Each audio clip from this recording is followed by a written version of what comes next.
Welcome back to Tinkered Diesel Garage. It's been about a week since we last saw each other, and man, has a lot happened. Now, I was out of town for work for about a week. I do travel a lot for work. But I came home to a surprising front porch, and let me tell you, there were boxes galore all over the front porch. So the good news is we got a bunch of really cool stuff we're gonna be installing. We've got the Restomod air conditioning, frame-mounted battery, a bunch of wiring components, and all the stuff that's needed to finish up the inside of the cab so that we can start on that American Auto wiring harness. Well, so the first thing we need to take care of in this video is dropping that fuel tank down and installing a proper recircuit system. So currently the fuel system, it's just got one straight shot to the engine and it's not recirced. Well, the owner didn't know that you got to have a recirc loop, or if you're going to do a straight shot, it needs to be a full swift modulated system. We're not doing the PWM, we're going to do a recirc system. So we got to drop the fuel tank down, install the correct type of fuel line, fuel fittings, a fuel filter, a filter regulator, and all of those things need to happen before we can button up the whole fuel system. We're going to take care of that in this video, put the fuel tank back up in the truck, and we can mark that off the list. Right after that, we're going to work on the front of the motor and start fixing some of these things that were broken when we got the engine, like that Y pipe, the fuel or the oil filter, and a couple of other components. So we'll knock that out. And then we're gonna head inside the cab of the truck and we're gonna do some sound insulation, and I'll walk you through a little bit of that. And then once we've got the sound insulation, we can start layering things, right? So you put the sound insulation in, then you can start installing the Restomod air conditioning, then the wiring harness and all those type of things. And then we got everything from Dakota digital gauges, you got your key switch, you got the cigarette lighter and all the stuff that goes on the dash, putting the glove box in, and all of that is gonna have to go in sequence, right? You do one thing out of sequence and it's gonna make it 10 times harder to get that stuff installed. Believe me, I know firsthand. So let's get started on this thing. Let's look at this fuel tank. All right, so here's what I got here. So I already started some of this off camera. If you look at this, this is number 16 gauge primary wire. I'm sorry, correction, this is 14. 14 gauge primary wire, and what we got here is the fuel cell, and the customer previously purchased this fuel cell and he had it all kind of rigged up in there and he had it working. We're gonna use this cell. He's got a really nice aeromotive pump here, pretty pricey high-end pump, and then it's just the standard level sensor or fuel sender here that's already in the tank. And I already pulled this back out to make sure it was set up correctly, and then I reinstalled it, and then I did ohm it out to double check my range so that we can set that up on the Dakota digital gauges, and that's all going to work fine. So I did go full empty and full on the tank, and I read from 0 to 70 ohms, and so that's pretty standard. And I think there is a setting already on the Dakota digital gauge set that's going to allow us to choose that setting, and it should work just fine. Okay, I already started to kind of create a wiring harness here, and I'm basically making my own multi-conductor cable here. I've got a quick connector here, the male quick connector here, and then the female right here, and I've got that wired into the aeromotive pump. And so what's really nice is if we ever needed to drop this tank, you can just disconnect this quick connector here and then disconnect the positive and negative fuel sender on the. Should make for a very easy install, but I'm taking my time to make a nice kind of loomed up multi-conductor cable set here. And so this is only a few feet long, and this just gets us out from this congested area here. Once this is up under the truck, you're not going to be able to access all this stuff, right? You're going to have to kind of drop it down to access these things. And so over here, I'm going to hardwire all this stuff into the wiring harness, the American Auto wiring harness, once we start installing that. So this will kind of be loomed up and ready and kind of sitting out of the way, and we'll meet this up, connect all these up to that harness, and we'll show you that here in a little bit. So where I'm at now is I've got to get this guy right here. I've got the fuel pump done, and now I just need to land these two right here, and then we're going to do some nice loom and do some protective shielding along this cable here. And then we're done with that. Then we're gonna my fuel lines, my vent, and all that good stuff, and then we'll get this thing set up into place, and we're done with fuel. Alrighty, I kind of got this all loomed up, and what I did was I did Tessa tape, and then I did this sound deadening tape over the Tessa tape, and so it's not going to make noise and rattle around or anything when it's bouncing around on this tank back here. So should work pretty nice. So let's get this guy plugged in. That looks good there. These are already tight here, and I'll get these tightened down.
Start tackling some of this stuff, and we're going to put in this Y pipe. If you recall, the last one I had was snapped and broken, and I suspect that this engine probably had a front impact or something because that was broken.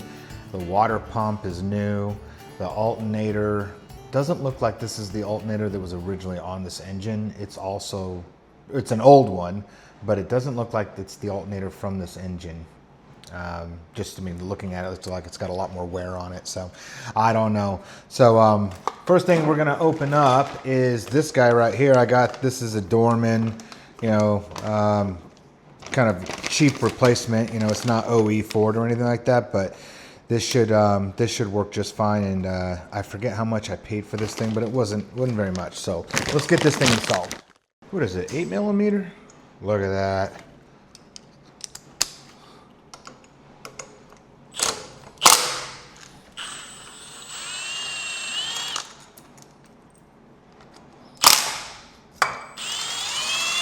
And this has got an O-ring, and this has got an O-ring on it. When I pull this off here, let's look at it. And this O-ring, the way they do it is it's actually pressed into this, and it actually looks like it's not too bad. Should seal up just fine. So I'm not going to replace that. I'm just going to go ahead and get this thing reinstalled, put it back on. All right, let's see here. And these right here, there's a little clip. Pop this clip out and it stays captured. It slides out and stays there. This will set right into place. Pop the clip back in, you're off and running again.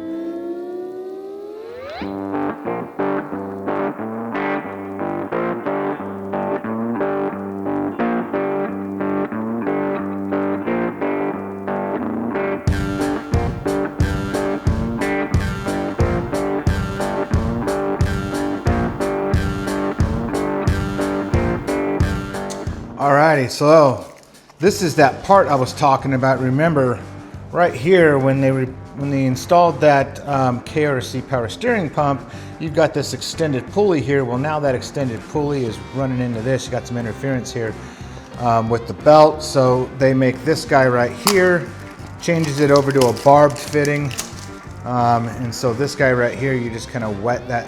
There's a little O-ring inside there. You just lube it up, get a little wet. And then you just pop that bad boy right on there. You can see that there's a little key right here. See that key? And that key will line up right there.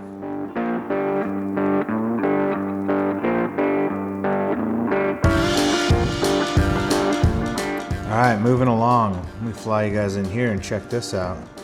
So you probably remember this guy right here. This right here is the oil cooler. So I removed this oil cooler, but there's a new part that we're gonna install. That way we can just spin a new filter on right there. And here is the part that came in while I was out of town.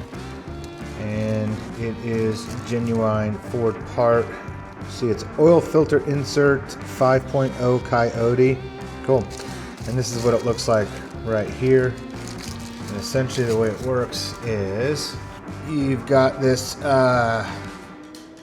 hex size H14 right there, and basically this guy goes right inside there, and it's going to thread right up inside to the block, and then you'll be able to spin on a standard Ford Motorcraft oil filter or a larger filter of your choice. I like to run the K&N because they're a little bit more capacity. So let's get this guy on there, torque it down a little bit. Remember, you're screwing this stuff into aluminum block now.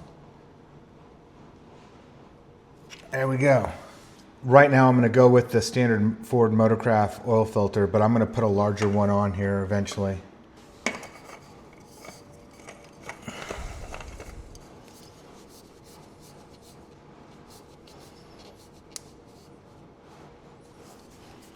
Cool.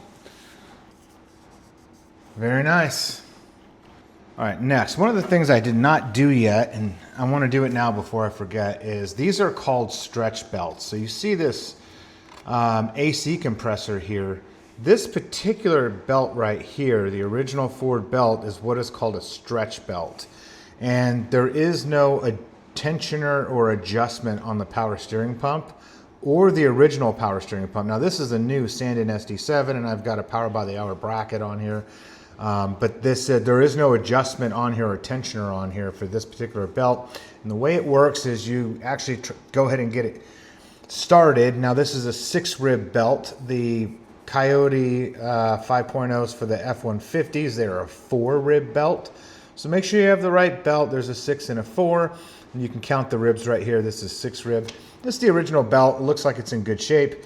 But essentially what you're going to do is start it here, and then you're going to crank on the harmonic balancer bolt here. And you're going to want to make sure you got oil in the motor, of course, because you're going to do about a full revolution over here to get this belt on there. So let me get set up to do that.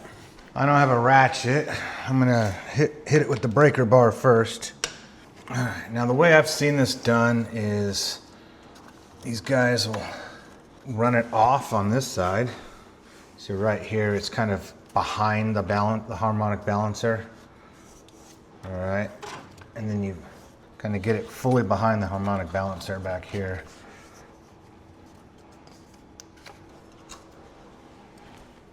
There we go, it's on. Now, if you look up in here, we got to get it on the harmonic balancer. You see how it's flipped right there? So let's do that.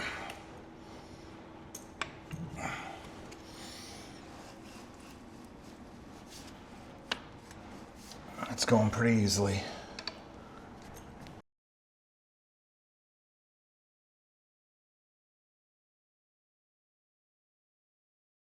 Probably building some good oil pressure right now.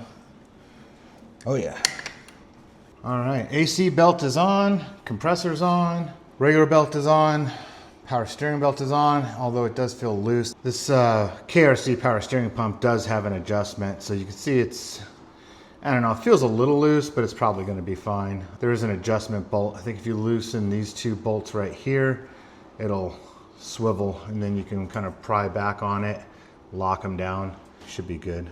So cool, we're knocking this stuff out. So I think we've buttoned up most of this down here. We got the oil filter on, power steering pump is on, got the Y pipe up here, and we've got the AC compressor good to go. So I think we're good down here.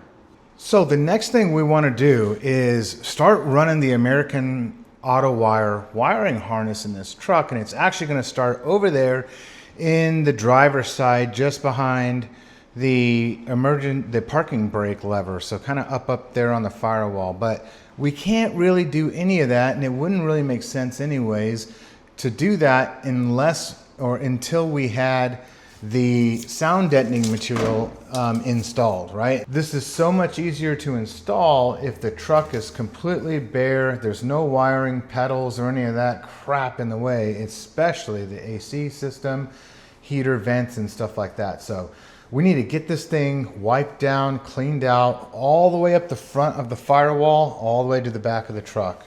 This right here is Scar Audio. It is 2mm thick sound deadening and insulation material, and I use this in all my trucks.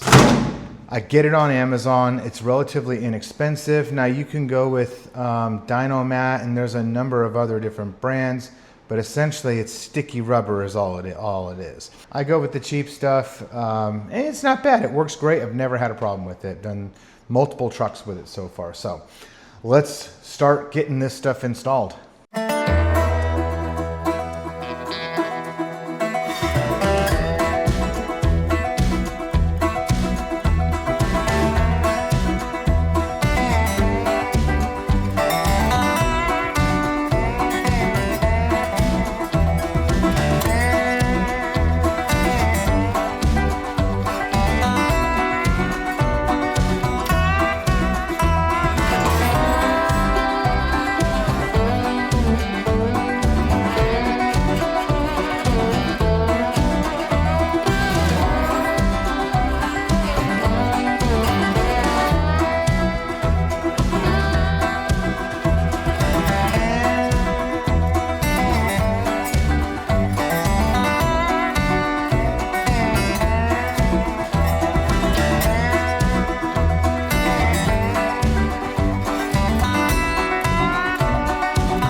Well, it's getting to be that time of year again, and if you know what time of year I'm talking about, it's the time of year where it's gift giving, Santa Claus, flat tires, and dead batteries. And the dead battery part did not disappoint. So I just got a text message from my neighbor, Mary. I call her Mare Bear. But my neighbor Mary calls me every now and then and wants me to come over and help get her car started. Now she's got an old pickup truck that has been sitting there for many years, and every now and then she likes to start it up, drive it around, and then go park it for another year. So let's go over there and see if we can get this thing running. So that brings us to the sponsor of today's video, Oxedo. Oxedo was nice enough to send this to us for me to try out. And just so you know, you will never see me promote a product on my channel that I would not personally purchase with my own money, or something that I would store in my own vehicle. Now, Oxedo sent me this. They did not pay me to make this, and they did not tell me what to say. This is my true, honest opinion on how this thing works. So let's go start this truck up. Listen, one of the worst things about knowing how to work on vehicles is knowing how to work on vehicles. Because once people find out that you know how to work on vehicles, you're constantly getting called to work on vehicles. All right, so let me give you a quick walk around of this thing. This thing is I don't know, it's a Toyota Tacoma. I think it's like a 2002 or something like that. And if I'm being honest, this is an absolute time machine. This truck basically sits here and never gets used. She parked this truck 25 years ago. She bought it brand new, and it's only got like a couple thousand original miles on it. You look inside and it looks like just time stood still inside there.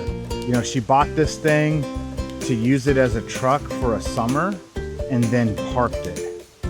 Just absolutely crazy. So I love this truck, but she is not willing to sell it. So let's pull the hood here, and then, geez, it smells like 2002 in there. I'm gonna roll this window down.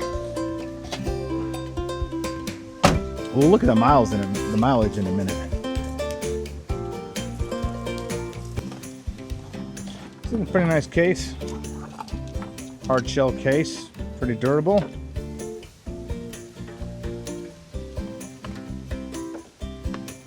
I probably should have plugged this thing in because I just took it right out of the package and did not charge it up, but it came at 71%. This will be a good test.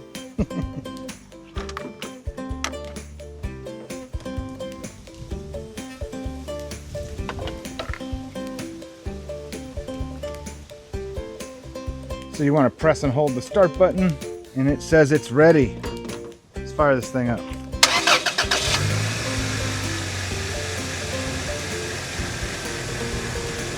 Nice! Very nice. Yeah, not bad at all. I'm happy with that. Well, I gotta say, this has been a pretty good jump pack, and overall, I'm pretty satisfied with it. It charges fast, and it's got some other features that I didn't mention. If you look right up in here, it does have a USB and a USB-C port that can charge your phone or run other USB-C devices, and it does have a light on here, so if you're stranded on the side of the road, you do have a pretty intense bright light, and it is hard to even look at. It is pretty bright, and it turns into a strobe. And then it's also got a red beacon and red strobe as well. Overall, a very versatile tool. And if you're interested in one, head over to Auxito's website. There's a link in the description where you can get 15% off your T3 Auxito jump starter. Now let's get back to the video. Hey, I know it seems like we're kind of bouncing all over the place. I know we were just working on the fuel system. Then we started doing some miscellaneous stuff to the engine. We did the dynomatting and those type of things. So it does seem like it's kind of out of order, but understand that sometimes it has to be this way. One, I could be waiting on parts, or two, we just need to do it that way because you got to do the dynomatting before you run wires, right? If you run wires, it's very difficult to put the dynomatting up on that firewall, right? So it does seem like we're out of order and bouncing all over the place, but just be patient as we get this stuff done. So next, we're gonna get started working on this frame mounted battery system. I've got a yellow top Optima battery, a frame mount tray for that Optima battery. We're gonna get that mounted up and then start running the primary battery power distribution cables down the frame rail and up into the engine compartment. So let's get started on that. So if you look at the rear tire back here, we're actually gonna mount the battery right on the other side of this section of the bed. So up underneath the bed, right there on the frame rail, right there on the frame rail, we're gonna mount a battery tray that's a side mount, and then that's where the battery is going to live, and we'll have a little rotary disconnect, a digital disconnect that's going to show the voltage and all that stuff. The power cables are gonna run on the inside of the frame rail all the way down, or all the way up, I should say, toward the front of the truck. So it only is a few feet. I don't expect a lot of voltage drop. We're gonna end up using 1 gauge or 1 gauge power primary cable. I like to use a /0 sheathing. It's a little bit smaller to work with, so it still has really good conductivity to it. It's still a 1 gauge, works very, very well for the type of application that I use on these F100 builds. So let's go ahead and get started. I'll set you guys up on the tripod.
All right, don't let this scare you. I know you see a lot of stuff here, but really, it's in the grand scheme of things, it's really not that much. But essentially, this is everything that I use when I'm doing Coyote swaps.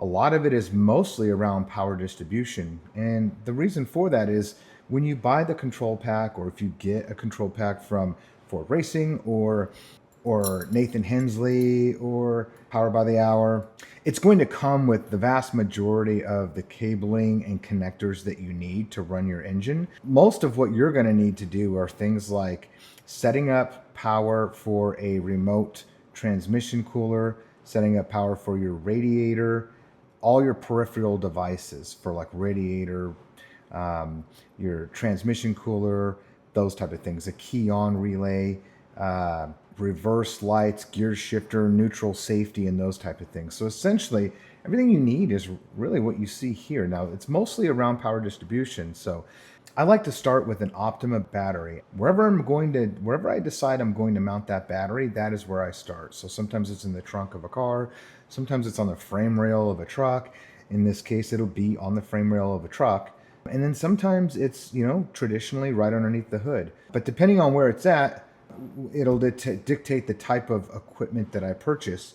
For instance, if I'm going to be mounting the battery in the trunk of a car and it's a big car, like maybe a B-body car or something like that, I'm going to need to run some heavier duty cable because we're going to be expecting some voltage drop along the way, and you will need more conductivity out of the cabling. In this case, we're going to mount this battery on the frame rail of the truck, and it's really only a couple feet away from where we would mount it in the first place, right? Traditionally underneath the hood. And Ford called for a number 2 cable. I'm going to be running number 1 cable. A lot of guys will scream and argue and say that you need to run aught-0 cable for anything power distribution. In the grand scheme of things, you really should be consulting a gauge sizing chart, and that'll tell you the type of gauge cable that you should be using depending on your max load that you plan on running on the cable, the ambient temperature, operating conditions, and all that good stuff, right? And then also the thickness of the insulation on the cable, right?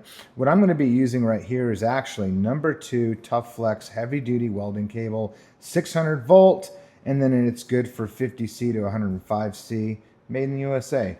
This is what I use on most of my Coyote swaps, whether I'm mounting the battery under the hood or on the frame rail. If it's going to be way toward the back of the truck, like maybe in the back of the bed or something like that, I'll run aught-0 cable. But in this case, I'm just going to run number 2, which would be more than sufficient.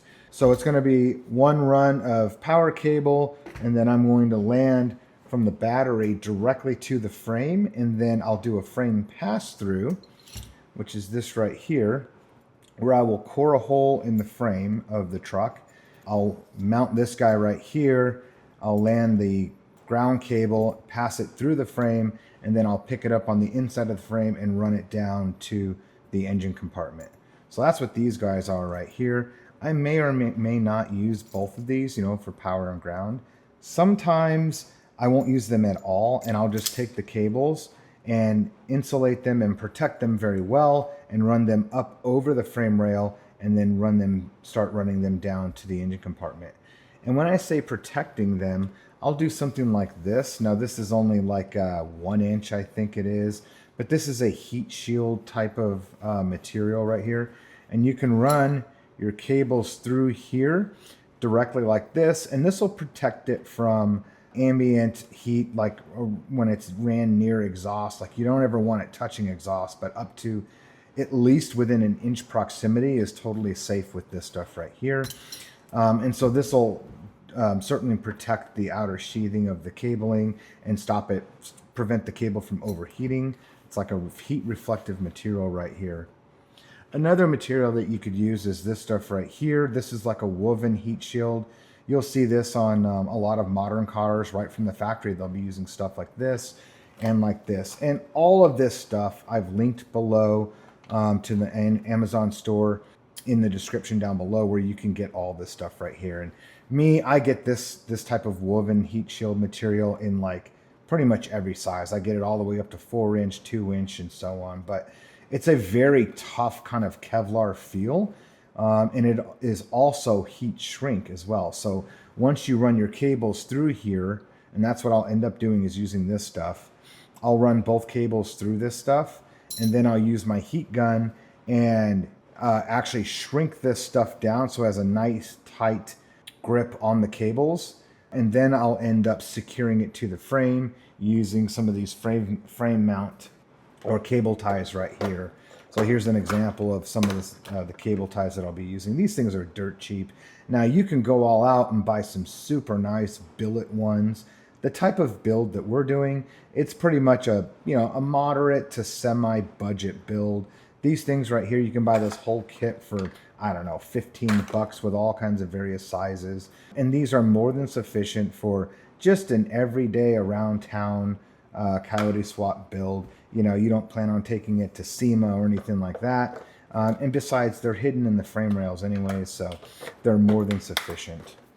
All right, so those are some of the cable ties that I'll be using. Now, lugs. You can go and get crazy with lugs, but obviously you want to purchase the correct size lug for the type of cable that you're using. You'll want to look at the whatever type of power distribution block you're going to be landing on. So for instance, like one of these right here, we would mount this somewhere to the frame if we wanted to distribute grounds to multiple things. You could land maybe your primary ground to one side, and then you can pull off of this side to other things that maybe need a direct ground to battery and not just to the frame.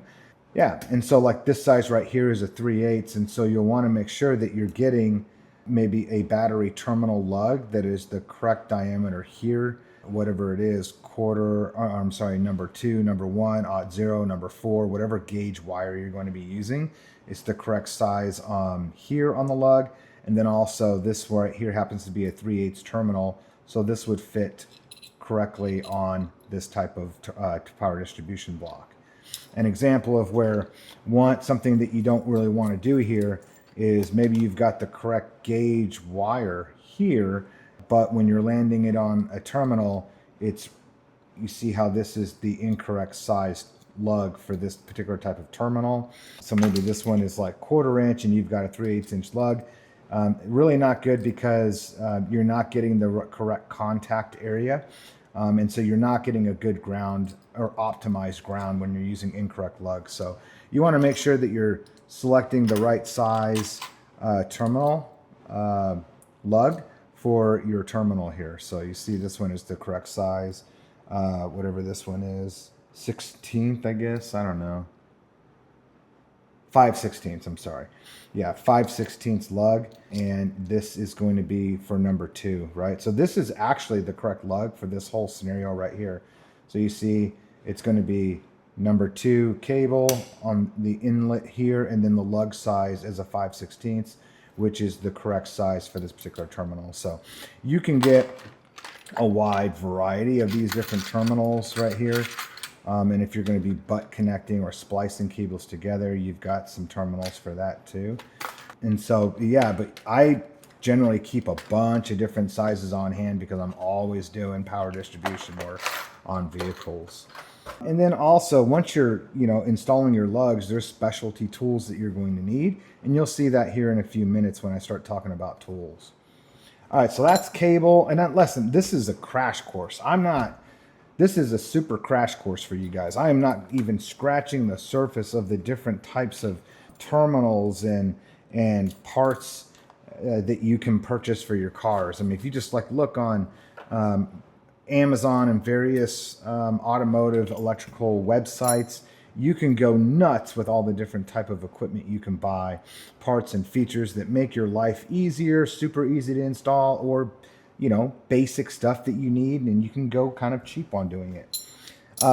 Now, when you're talking about sending power and powering stuff, you need to make sure that you're implementing overload protection in your build. Generally, you need 2 primary fuses. The first fuse you're going to need is protecting the entire electrical distribution system. So right off the battery, you're going to want to put at least at a minimum on a build like this, I've calculated it out to be 175 amp primary fuse. And so essentially what I would do is come right off the battery and immediately land right on a fuse. The closer to the battery, the better. And the reason why is the further away you get from the battery where you're installing your overload protection, your primary overload protection, the more risk you have to damaging your battery if there was a unintentional short to ground. What I mean by that is the closer you have this to your battery, there's maybe, let's say you have this mounted only an inch away from your battery and you only need about an inch of cable from the battery terminal to this, right? Well, there's only an inch of risk at that point, right? Now, if there's 5 foot between your battery and this fuse block, if there's something that happens within that 5 foot between this and the battery and something happens within that 5 foot, it's going to destroy your battery. It could have a meltdown and you could have a fire, right? So now you've got 5 foot of risk. So you want to have your overload protection as close to the battery as possible. Once you establish that and you can pull off of this side, the right justified side of this fuse here, now everything to the right of this that is getting power, consuming power from the battery, is now protected by this 175 amp mega fuse here, right? So that's in place. We're going to run cable down to another distribution block. We'll just say, for instance, like this one right here. And then from here, we're going to be picking up various components, like maybe powering another distribution block, or maybe powering your fan, or maybe powering a transmission cooler, maybe powering your stereo and things like that, right? Well, in that case, for instance, if we're pulling off of this and then powering the radiator fans, those fans generally use a 40 amp inline fuse.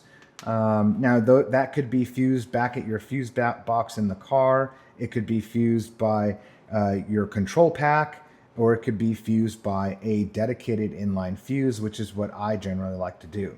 So I'll give you a couple of examples here. This one, you could actually mount this on your frame rail right here, and then you're going to go from your power distribution block here, and then go right to your fan on this one right here. And then so now your fan has overload protection.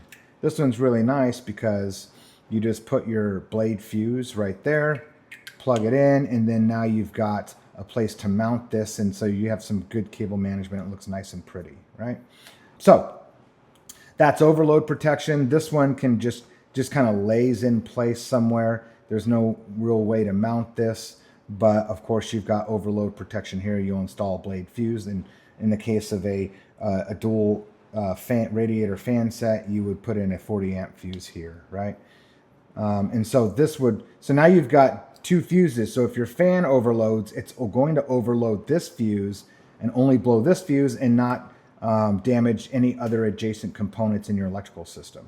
And that's why we have individual fusing or overload protection for all the different miscellaneous pieces of equipment and components in your build, right?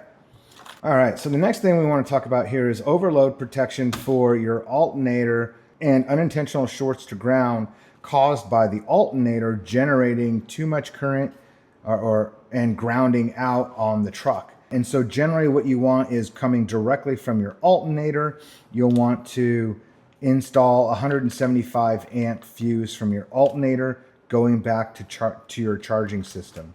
And I'll show you guys a map here in a moment of how all that stuff looks. So that's essentially the charging system. What other components are we going to pull off of that power distribution block?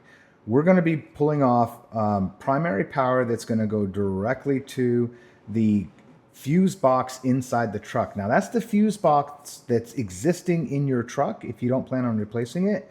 Or if you plan on replacing that fuse box like we're going to do, basically that is the entire electrical system for the entire truck. And that's going to power things like your windshield wipers, your turn signals, your stereo, the dash lights, your headlights, your tail lights, dome lights, all of your blinkers and all that stuff, hazard lights, all those ancillary components that are inside the vehicle or chassis related is going to be that fuse box that's under the dash, and that is what we're going to be installing Also, as part of this build, we have a American Autowire wiring harness that is going to take care of the full truck electrical system. Now, we're going to pull off our primary power from this fuse block here to power all of those components. So it's going to be the primary power that goes to our truck wiring harness fuse box. And that is going to be a number 10 cable. So it's going to be a number 10 gauge power cable that's going to go from the frame rail up into the cab of the truck and land underneath the dash right inside on that fuse box. And then from there, that fuse box is already pre-wired to wire everything in the truck, like your headlights and all that stuff. So generally, if you're just doing a Coyote swap and you're not doing a truck wiring harness, you really don't need to worry about any of that stuff. You just need to make sure you got power to your fuse box, your charging system is good to go, and you're properly powering your control pack. Speaking of the control pack, that is another device or another component that we're going to power directly off of this. You do need constant power going right to the control pack, and we're going to land it right here. Secondly, you need what is called key on power. And for key on power, you're going to need to go inside the dash and to the back of the key tumbler, the switch that's mounted in the dash, and grab key on power from there. On the American Autowire wiring harness, there is a wire that's part of that harness that's already pre-wired with a key on power, so we're just going to pick it up there. In some cases, you may have to do a little bit of troubleshooting. You'll have to grab a multimeter, power the truck on the wiring harness, and start poking around, turning the key on and off, and then the auxiliary position to look for key on power. Additionally, you're going to need to pick up crank power too. So you have key on, and then you have crank. So whenever you turn the key on to actually start the truck, that's the crank position. You'll need to get 12 volts from that as well. And all three of those are going to have to go to your control pack. And I'll show you guys exactly everything you need to know when we come to that in order to do that. Now, when you look at your Ford Racing control pack, you've got a lot of big connectors that you're going to have to somehow get through the firewall of the truck. But what you can do essentially is cut a hole that big. I mean, look at that, whatever that is, 2.5 inches. Basically, any connector I have can go through there, no problem. But now I've got this giant hole in my firewall, and I want to clean that up, and I don't want a big hole, and then finding a rubber grommet is going to be difficult. Well, that's where this guy right here comes in. You cut your 2.5 inch hole, maybe with a hole saw. This guy right here gets bolted in place, and then you can bolt this in place right here, and you could use standard 1/2 inch or 3/4 inch grommets and pass all of your cables through like this, and then close that whole hole up right there using grommets and seal everything off very nicely. I absolutely love using these things because it allows me to cut a big hole and then very quickly clean that hole up and have a nice tidy look with all my cables passing through these much smaller holes here. All right, so I just want to go into too much detail with all this stuff. Like, this isn't like an in-depth class or anything like that, but I just kind of wanted to show some of the different components that I use when I do Coyote swaps. I keep the cost down really low when I use stuff like this. I mean, most of this stuff I get dirt cheap on Amazon. I'd say it's, high enough quality for the types of builds that I do. Again, nothing SEMA show quality, and Chip Foose isn't going to be riding around in these trucks or anything like that. But if you want just a decent build to just ride around town, show off to your friends, take to the local car show, these type of components right here, these are perfect components to use for a driver Coyote swap. All right, let's get started on wiring up the power distribution system on this truck. We're going to start running this primary cable. We're going to mount the battery. I've got a brand new yellow top Optima battery, a side mount tray. Let's crawl under the truck and start mounting this thing up and running cable. All right, so what I'm looking to do is install one of these disconnects right back here by the battery. Maybe like right here. I think right here would work really good. And this way, if you ever wanted to store the vehicle for long periods of time, or you're doing work on the engine or something like that, you can just easily take this and flip the power off and turn it back on. So I use these on a lot of my builds. I think the last one you guys saw in previous videos on that Coronet Hemi swap, I used one of these for the trunk battery. So they're really great, and I really like them because right here it shows you the voltage. So you don't have to put the key in the vehicle to look at the voltage. Just peek underneath here and you can see the voltage right here. So these things are pretty nice, and they're like $25 or something like that. So when we look at this thing here, we're actually going to pull off the positive side of the battery terminal. We're going to come up and over and land right here on this guy, right here. And then from here, we're going to go up over the frame rail, and then we're going to put in our overload protection. Now, I know I said a moment ago you would want your overload protection as close to the battery as possible. And in most cases, you do. I'm going to bend the rules a little bit, and there really is no harm in doing that, and very little risk with just taking it an extra foot to go up over there to land. I think it's going to have a much cleaner look, and then my fuse will be protected by the inside of the frame rail, and that's really what I'm going for. I just don't want that big bulky fuse out here or up on top the battery where it's difficult to get to. So it's just kind of a nuisance in this area, and so that's why I've chosen to do that. So what I need to do is measure this out and cut a cable long enough that is going to go from the positive terminal to this guy right here. All right, so what I'm going to do is I'm going to take you guys, I'm going to do one of these for you and just show you how to properly cut these, splice them, and all that good stuff, and the type of tools that you're going to need to do that. I'll do one, and then that way to save time, you'll know how to do it, and then you'll know what I'm doing as I'm doing the rest of them. So let's get started. All right, so right here, we said earlier, we got to know what diameter we're going to be working with here on our terminals. So in this case, where's our input? So it says right here, I don't know if you can see that or not, where it says input right there. And then right here, this is the output. And then this guy right here is going to go to battery ground. And what that's going to do is allow for this right here to illuminate and show us our power. So that's what that terminal is going to be for. So we're going to need to run a black 16 gauge wire from this terminal back to the negative terminal on the battery so that this is operational. All right, so you'll see me do that here in a moment. But right now, I need to find a lug that's the right size here, and then it's also for a number 2 gauge wire. I've got a 2 by 3/8, which is what I believe this is right here. Number 2 by 3/8. Cool. Let's get started. So we're going to need to attach this to here. To do that, I like to first cut my cable flush. You see how this is cut at an angle from the factory? We need to cut that straight. So let's do that. Now I've got some nice Klein cable cutters right here, and you can buy these at Harbor Freight. You can get them at Home Depot or on Amazon,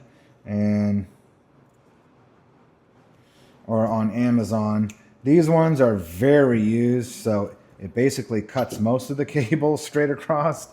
Then I got to get my other wire dikes to cut it the rest of the way across, but not a big issue. They still work, and it's okay. Next thing, we just need a regular razor blade right here. So I got kind of this DeWalt one right here. The way I do this is I just kind of eyeball it. I know that the strands are going to come up to about right here, and so I just hold it side by side right here. So you see that? And I put my fingernail right there. And without cutting myself, I just kind of score a line all the way around. And it's pretty easy to cut. You don't have to like go super hard. Believe me, this razor blade cuts through that rubber pretty easily. Then you can just kind of bend this a little bit. See that? It's breaking the rubber. See that? And separating it. And then you can just pull the rubber right off. And now you've got this nice stranded end right here. So now we need to terminate this end with this 2 by 3/8 right here. So you see that? You see this is going to fit right up inside there. Now you want to get every strand inside there, and you want to make sure it's butted all the way up to the front of this right there. And I can feel it as I push. I know those strands are going all the way up in here. What you don't want to do is have these strands just barely in there or half of them.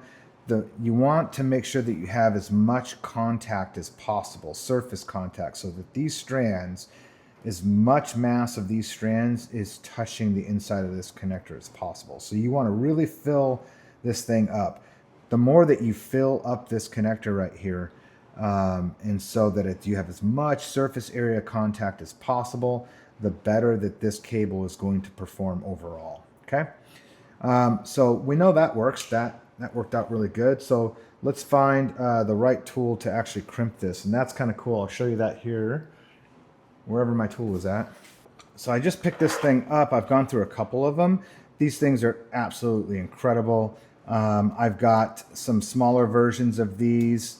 I've got bigger versions. I've got these manual ones. Well, they're in my toolbox, but I've got the actual manual ones that crimp. I like the hydraulic ones. This one was like 50 or 60 bucks on Amazon, and they last me years. What I like about them is right here, I like to set this in my vise, my bench vise, and clamp it right there. And then I can just squeeze it together and crimp my ends like that. For now, I'm just gonna, for now I have you guys kind of mounted up where I normally put my bench vise. So I'm just gonna do this manually for you. All right, so remember we said we had this 3/8 connector here, and it's number 2 cable. So you see this right here, you've got all these different dies that come with the tool. The die that we have in there right now is for number 4. So hard to focus this camera. Anyways, this one's for number 4 AWG. That's not what we want. We want the number 2 AWG. That's 12, whatever that is. All right, right here. Here's number 2 AWG. And so that these dies are meant for that particular connector right there. So let's take these and put these away. And then we'll slip these guys in here. Stoink. And stoink. Cool. Now, this is the on-off or reset and work, as they call it right here. Reset and work. We're going to take the cable and set it down in here. And again, remember, you want to make sure that this thing is butted up inside there. And what we're going to do is actually start crimping this until we make contact here. Okay, now we've made contact.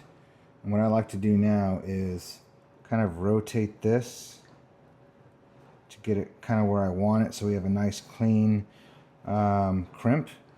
And what I do is I hold the cable in there while I crimp this. And again, this is a hydraulic press, right? So you want to crimp it until both of these dies touch.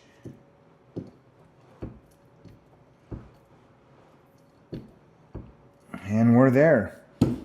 So now that's crimped. We're going to reset this.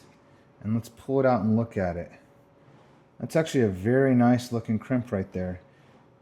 See how it's crimped on all sides. We don't have any stray strands sticking out anywhere. It's not cracked or split through and broken. So this is a pretty, decent quality connector here. If they're poor quality, sometimes you'll see they'll have fracture and split apart, and then they'll just fall apart. This one is not cracked or anything like that. So this is good. This is a good splice. Now we need to put some sheathing and protection over it. Let's do that next. All right, so which one do I need?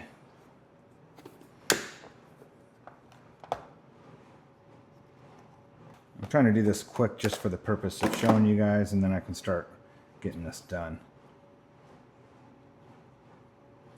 That one's going to be too big. That's the one we want right there. So we're going to slip it over the cable here. So I got my heat shrink on this end right here. I think that looks pretty good.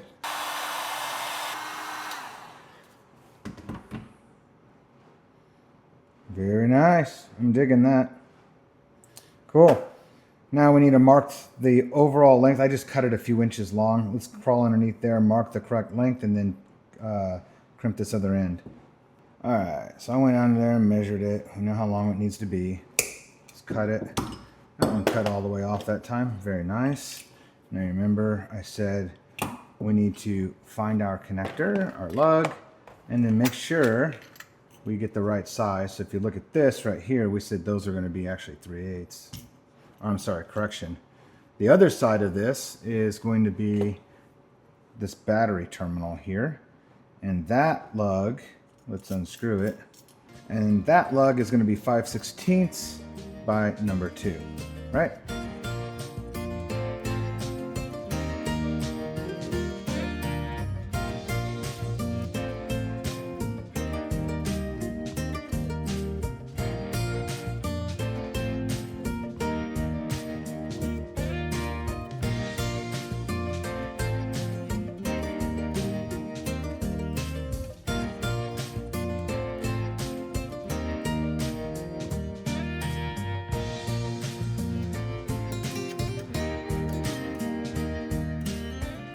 All right, let's take you through here and show you what we did so far. So that's one ground wire going directly to the frame, and obviously it's coming from the battery, ground terminal up there. You can see how I mounted the battery tray right to the frame. 2 bolts on that side, and then these 2 bolts on this side right here. And you see my terminals up here. Overall, I'm pretty happy with how this turned out. And I used that protective heat shrink sheathing over all the cables. Mounted the disconnect, going from the disconnect over to the primary overload protection. I ended up changing that to a 250 amp fuse because we're likely going to be running a stereo system in here, and there's going to be a subwoofer in addition to some other electronics. So I upped that to 250. Now, all that will have its own individual fusing as well. Moving down the line here, we're going to do some cable management, and I'll install some straps that is going to lock these 2 cables onto the frame so that there's no vibration or anything like that. I've still got to do that yet. Over here at the disconnect, you can see I have all this wired in right there. That all works really good. Cool. Let's move up to where the engine compartment is.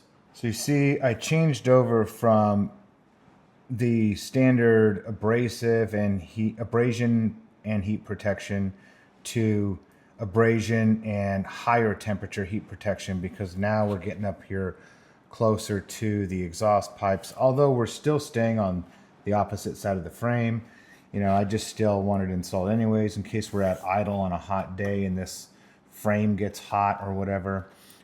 You've got this heat protection here. Now we're also still going to strap this to the frame where it's nice and locked in. The inner fender well comes down about right here, and then obviously the tire, the outer fender, you won't see any of this, but if you did look up behind the tire, you would see this right here. Now remember, this is not going to SEMA, okay? This is a around the town build, right? So this is something that is going to be a daily driver. We're still taking our time to do some really good protection, but we're not going crazy about hiding every wire and all that stuff. It's a budget build for something that this gentleman is going to be driving around town. He can use it as a daily driver, and it's going to run great and operate and function fine for many years to come. So you see this gap right here between the Crown Vic and the frame is where I ran these 2 cables right here, and they're going to dive under the frame rail, and they're going to come up right through here. This one is going to get bolted right to the frame right here, the ground. So now we've established a really good bond to the rear of the truck, and then a good bond to the front of the truck. So we've got it grounded from the battery, directly from the battery in 2 different places. And you might ask, well, a lot of people just ground it from the battery and they use a short, thick cable and ground it right to the frame, and then they're done. Well, the issue with doing that is you see this frame rail right here, this metal. The metal doesn't have the same conductive properties as something that's purpose-built like this copper cable right here. Now this copper cable has very, very strong conductive properties. This steel that is used in the frame rail back in the 70s obviously wasn't the best steel, and you have different alloys that are used in the steel, and it disrupts its conductivity. And as you're going 5 and 6 feet down the frame rail here, it's not as conductive as using an OT2 cable or number 2 cable right here. So I like to ground it directly from the battery in the rear of the truck and then ground to the front of the truck. And that just gives me a much, much better circuit as I land grounds on the frame and on the cab of the truck. And it seems to work very, very good that way. And I don't really have any grounding issues when I do it that way. All right, cool. And then the next cable that's going to be coming around is going to be the power cable. And I've got a power distribution block that's going to mount right here. And that is the next step. So let's get that done. All right. So obviously this is coming from, this one's coming from the alternator. So that's going to end up going to that power distribution block. This one is the ground coming from the engine block itself. And we're going to land this together with this ground that's going back to the battery. That way we've got a home run from the engine block all the way to the battery, and it's not being disrupted by any poor conductivity of the frame rail, right? So it is going to get grounded to the frame rail, but also the true ground is going to go along this cable directly back to the battery. So we'll do that in a moment. And right now I'm just going to tuck this stuff right out of the way, kind of get it down here somewhere. All right, so we're just going to be working with these two now. So this is a power distribution block that I generally use on all my builds. And a really good place to mount these on these F100s and kind of hide everything, but still kind of do it on a budget, is right here on the inside of this frame rail. So when you're looking down, when the hood's open and you're kind of like at a car show or whatever, and you're looking down, you can't really see it. It's all hidden, tucked into this frame rail here. And it's still somewhat accessible. Now, what I've been using here are these riv nuts, and I absolutely swear by these riv nuts. I can't promote these enough. These things are super, super awesome. I love using these. And I'm sure, I don't mean to insult anybody's intelligence, but if you haven't seen these before, essentially what these are is a nut and bolt. This is the nut, and they call it a riv nut because it works as a type of rivet, but it also works as a nut. So the way it works is you drill the appropriate size hole in the frame like I've done here. You'll slide this riv nut inside the frame, and then there's a special tool that's used right here. This is a riv nut gun. This one's a pneumatic version, but there are manual versions that kind of look like pruning shears. And basically what it does is it essentially does the same functions the same way as a rivet does, where it will pull this portion of metal back here through and fatten it up so it sticks into the surface that it's penetrating through. This right here does it with kind of a screw. So if I screw this onto there, when I pull the trigger here, it will screw in this through the threads and pull this portion down here and make it fatten out, and then it will lock it into the surface, right? So let's get this one done. I've got this drilled. I need to put the riv nut in, and then we can get this distribution block mounted up.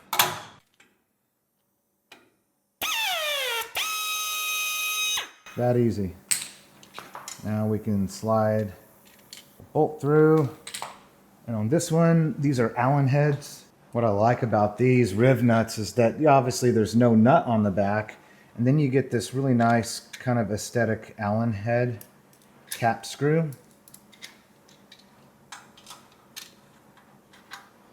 So the last few trucks I did, I actually mounted this straight in a straight plane parallel to the frame right here. And what I found was when I'm bringing all my power cables in, I could only use half, right? So I couldn't bring them into the top.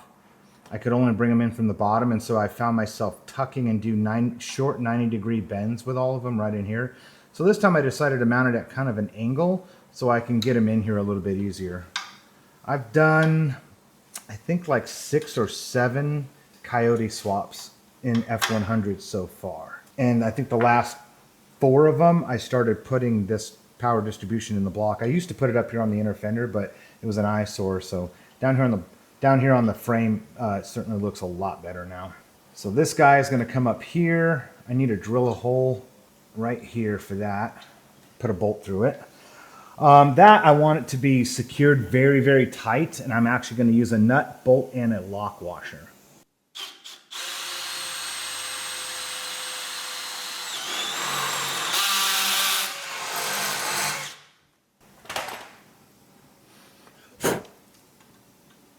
Idea is to just get it up out of the way, and I'll probably end up putting a strap right here to clamp that down so I don't get any vibrations. Oh, I also forgot, so this is going to be coming up there too. So let's work on this guy right here. I think I said I was going to put this one right here.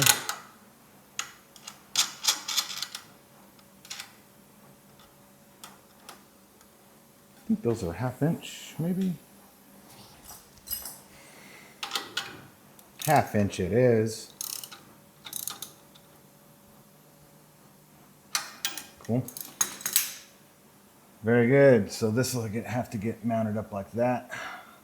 We don't want this rubbing on anything. I'll probably end up removing it again to put some protection right here. Some sheathing.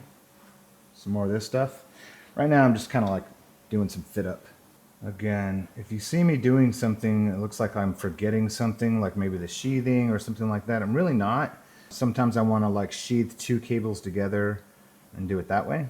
So, well, that obviously sometimes I do forget stuff as well.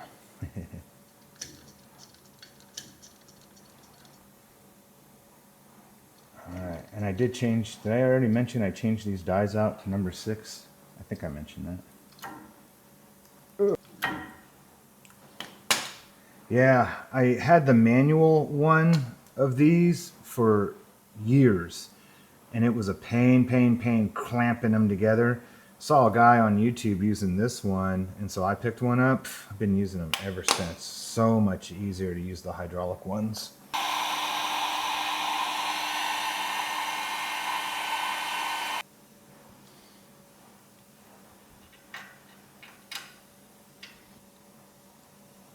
Now this guy is going to go right there. Stoink.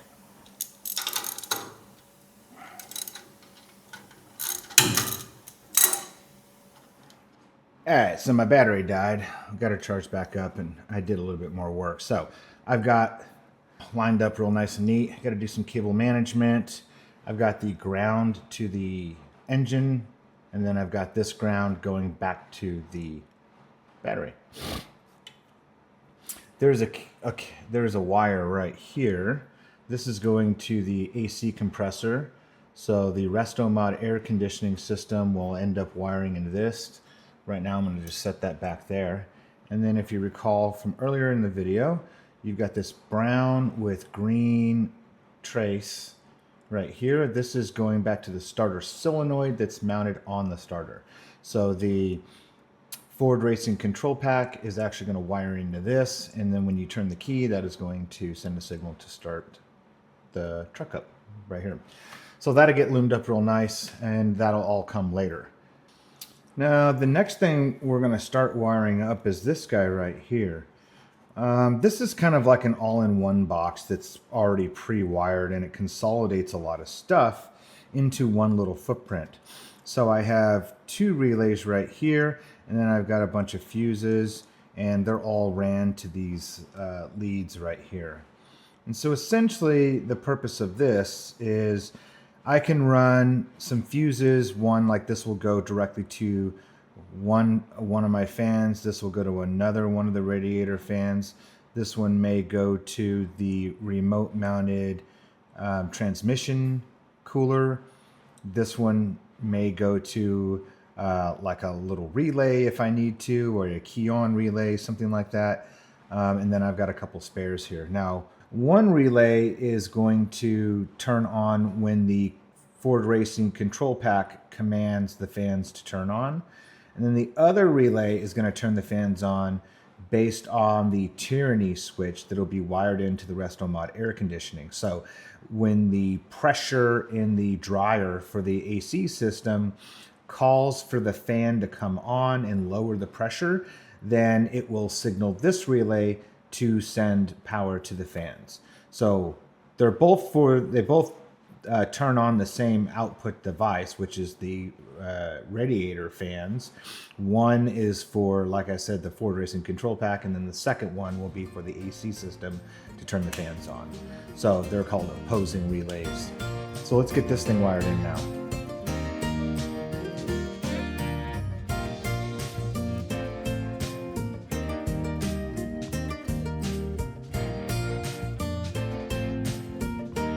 All right, so I decided to put together a quick drawing or schematic that kind of shows exactly what I've done here on the truck. So you just saw me walk through putting in that combo fuse box, and if you look kind of center of the drawing and to the right a little bit, you see that relay fuse combo box. That's what that is right there. But I want to start all the way back over to the beginning. If you look all the way left justified, you can see the frame mount battery there. And you can see where I've put in the chassis ground. So I've came off the battery, I did a chassis bound ground right at the battery.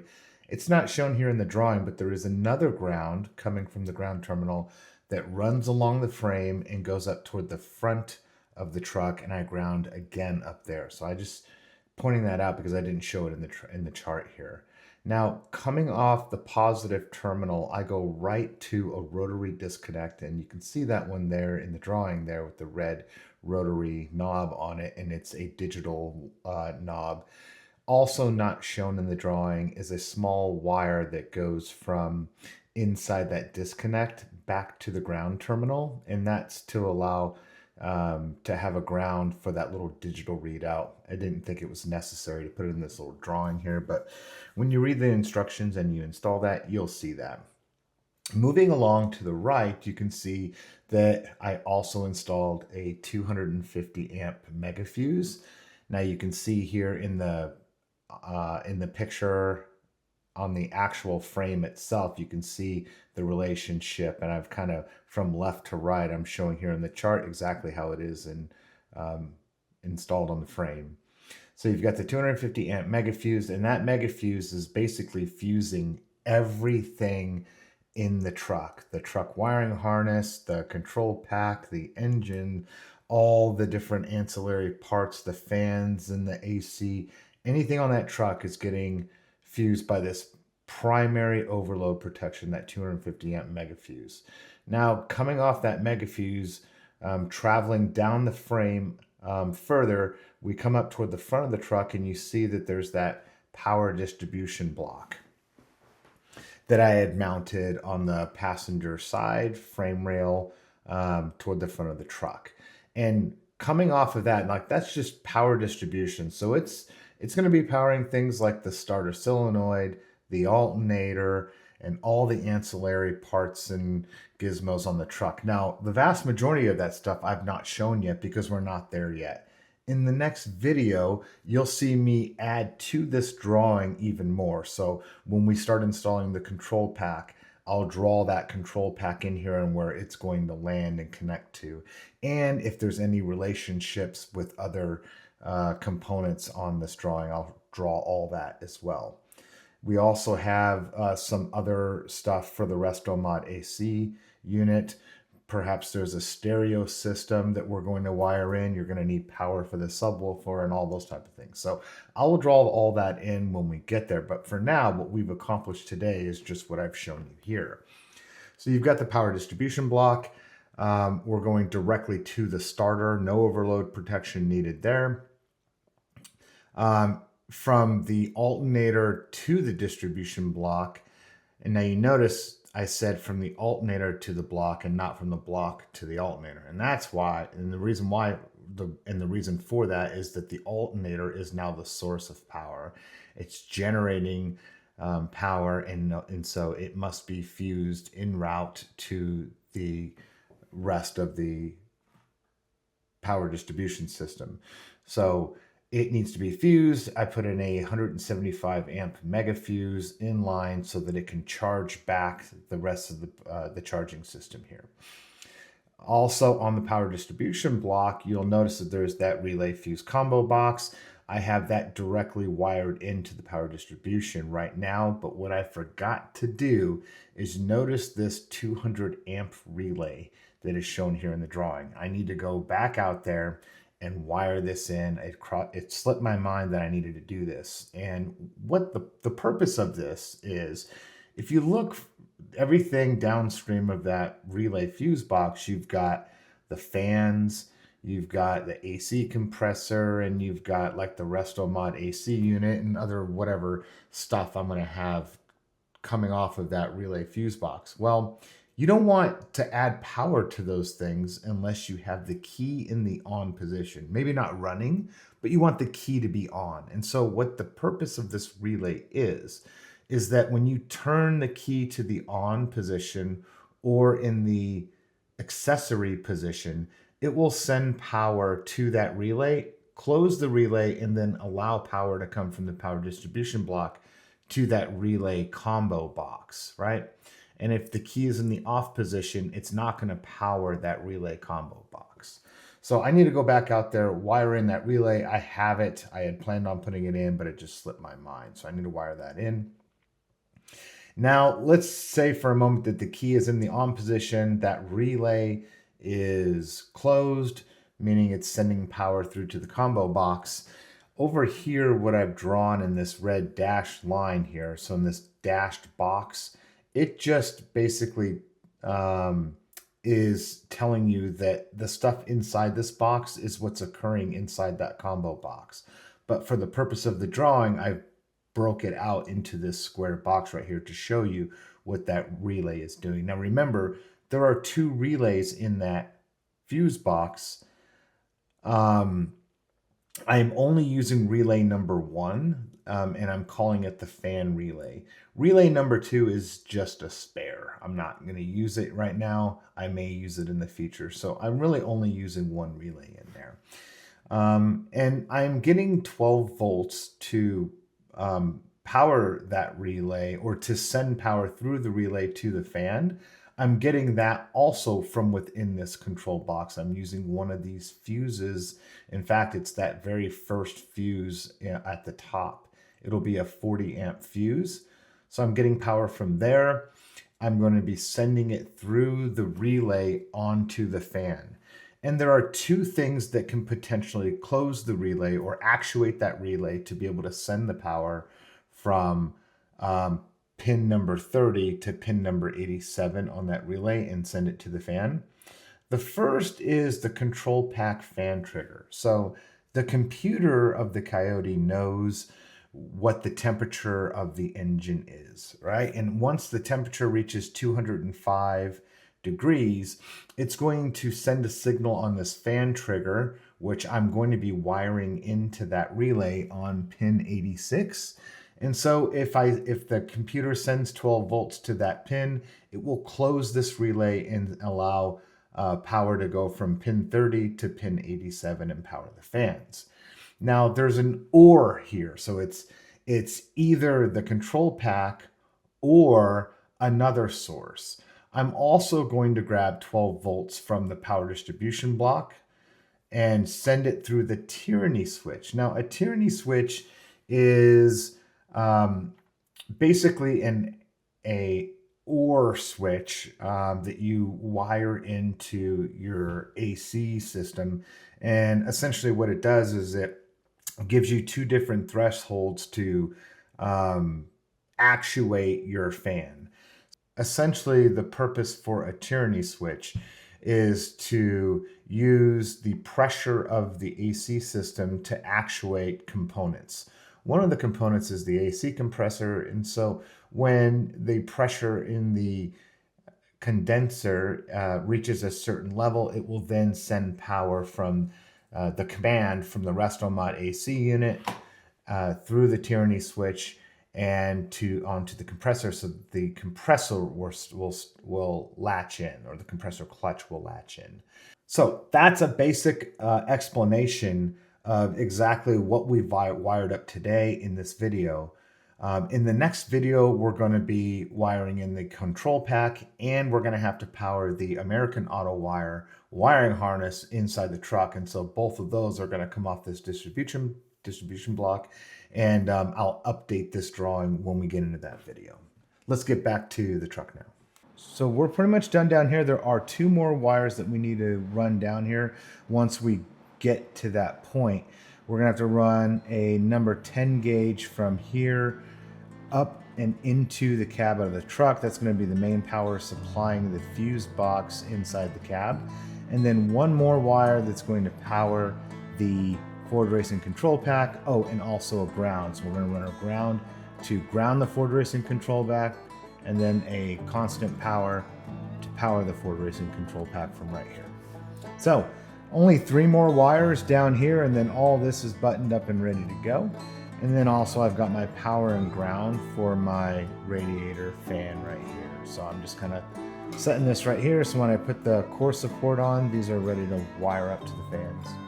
Overall, pretty good. Now keep in mind, this is a driver truck, right? This is something somebody's going to drive every day.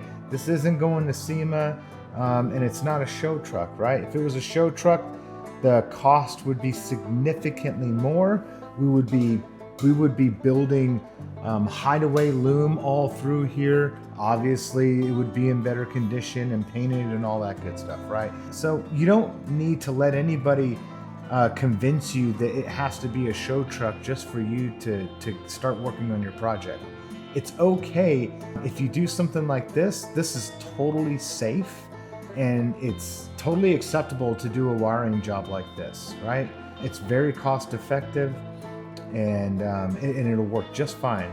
So, all right, I'll get off my soapbox. Everything else is pretty much bolting up large components like the core support, running AC lines, and then the wiring harness inside the truck.